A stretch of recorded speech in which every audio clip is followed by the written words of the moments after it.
the facts are not wanting to be discussed, if we're not wanting to talk about what really happened, then what's the point? Data shows us that students who spend at least 5 years in desegregated schools had increased attendance rates, had improved academic achievement, and also had improved graduation rates. A knowledge of the past gives you a fundamental understanding and brings significance to things that have happened previously.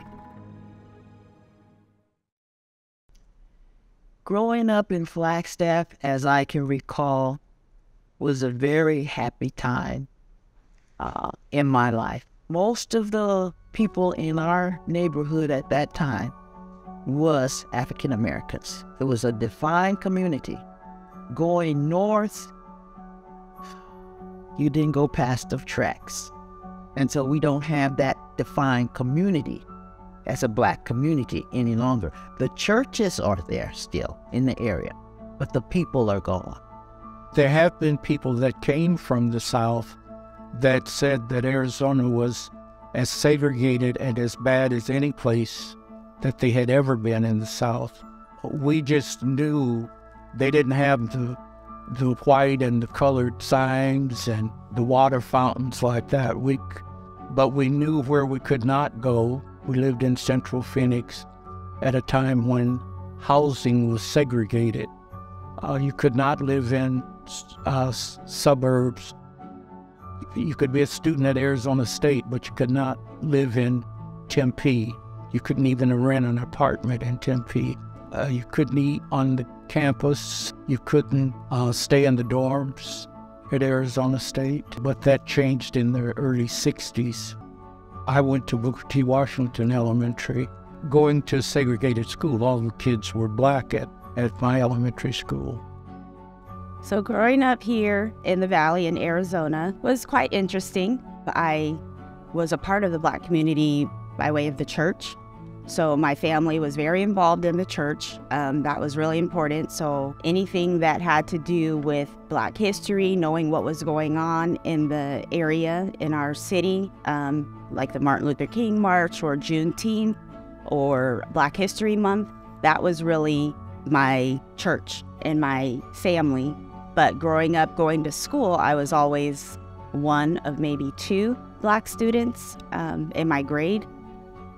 Sometimes multiple grades. I embraced my Blackness, I guess you would say, but school always made me feel a little out of place. Black students in Arizona experience an education very similar to those Black students in the South. They had a very separate and very unequal educational experience. Many Black schools were placed in areas that could not benefit from the community wealth that other schools were placed in, which means that the school in which Black students attended were not of the same caliber as some of those schools that were in high poverty areas. Black students also experienced overcrowding in a lot of their schools during the segregation period, which means that there was most likely one school that serviced Black students in a variety of areas, and Booker T. Washington and Mesa is an example of that. That school serviced students in both Mesa, Chandler, and Gilbert.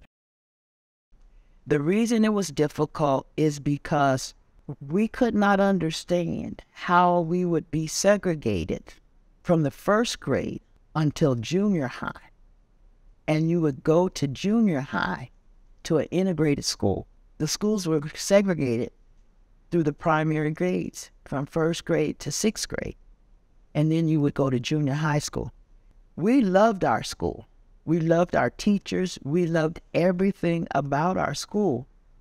And the question was, how do you decide to close our school? Why is Dunbar School chosen to be closed?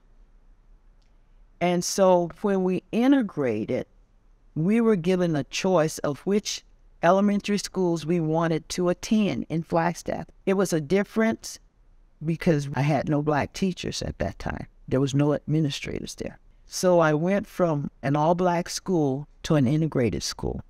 And I did not feel that those teachers understood us, like where we were coming from. But as I got older, I really wondered about, was it better or not?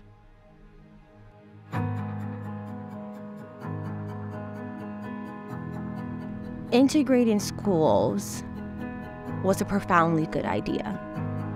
I have a 5-year-old who will be entering kindergarten amongst students that both look like him, who serve as mirrors, and that don't look like him, who serve as windows. Integration allowed for this to happen.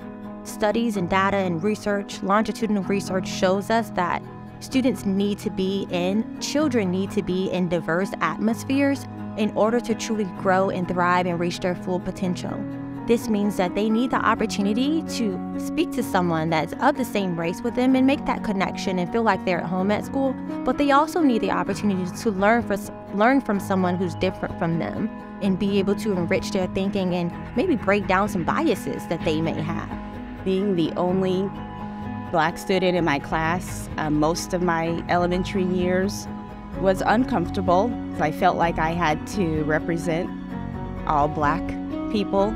And so in the classroom, for example, if we were talking about history, in which Black history was only slavery that was taught. And so I was always asked, what I felt or what I thought, or I felt like all eyes were on me, so I would always have to defend, I think, my people. At least I felt that way as a young child. I think I probably would have seen more representation if I were at an all-Black school or a school with more Black and brown students. I think in my entire K-12 education, I had 2 Black teachers. And so I know if I were at a predominantly Black school, I probably would have seen Black teachers, Black principals, and the representation would have been there.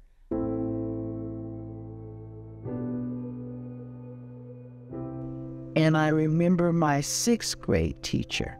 I decided I wanted to play a musical instrument, so I chose the trumpet. And there was musical notes and different things like that. And she said to me, "I don't think your mother would appreciate you wasting money on that instrument, and you're not doing that well in math." And she said that before the whole class. And there were some other comments that she made. I did not hold that against her because she was a really good teacher. She would play softball with us. She would be the pitcher. And so she interacted with us a lot that way, although there were some certain subtle things that I could pick up that was prejudice about that. So that was the most difficult time, moving from this location to an integrated school. Because most of their teachers don't look like them, I believe that there are a lot of implicit biases that come with that, microaggressions, things that are said in class that maybe aren't directly discriminating, but it makes the child feel some kind of way, or it kind of deflates their bubble for the day. Once they are at school and they feel deflated and feel like they can't succeed, I think that their motivation is kind of drained.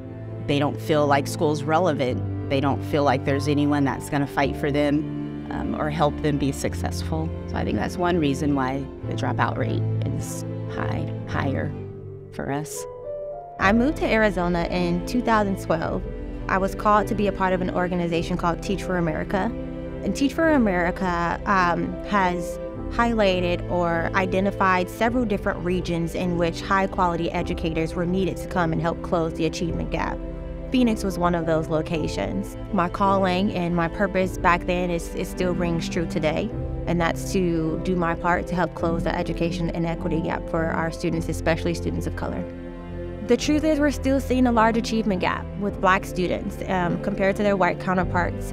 And I think that's largely because although schools are desegregated, they're kind of still segregated if we think about the truth behind redlining and the areas in which students live.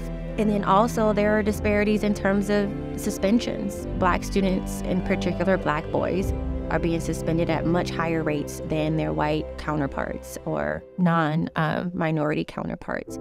Why is that still happening? I think we still have a lot of work to do in terms of teacher preparation, in terms of making sure that we have teachers in the classroom building those enduring relationships with students.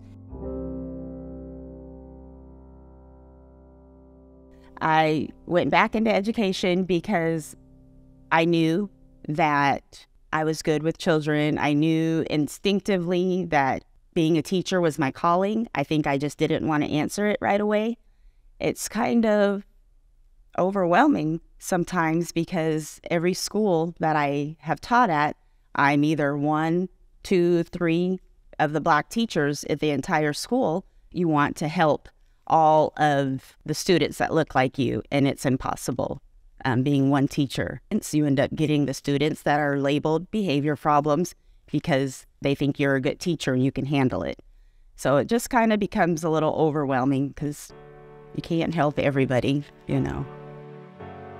I think we need more Black teachers. I think we need more Asian teachers. I think we need more Hispanic teachers. I think we need more Indian teachers. I think we do need a more diverse pool of teachers so that students have the opportunity to, again, see themselves through someone and also have a different experience by having a window opportunity to experience a different culture. It's hard to have a solution for a big, gigantic, complex puzzle. It has to be broken apart and it has to be remedied bit by bit. And I think it can be done. We've come a long way, but we do have quite a ways to go in terms of closing the achievement gap, lessening the educational disparities that our students face, and overall brightening the world. There may be a bunch of us teachers reviewing curriculums, and I may be the only one that is speaking up for the diversity or the lack of diversity in the curriculum. No one else sees it, so I feel like I have to speak up for our children so that they see themselves when they're learning. In 20 years, I'm hopeful that we'll have come to a place where we can talk about race openly, we can discuss biases, we can discuss the uncomfortable topics so that we can all learn and that we can all open up and have better understanding. It's not to make any particular group look bad, but I think if we can be more honest and open, I think our students, the young people today, will appreciate it, and it will help them to have better relationships and help them to understand one another. I'm hopeful that that is the direction we're going in, but looking at today and from 20 years ago, I don't see as much progress as I thought I would have seen. I'm hopeful that in 20 more years, we will have made a lot more progress as far as equality, I guess, in education.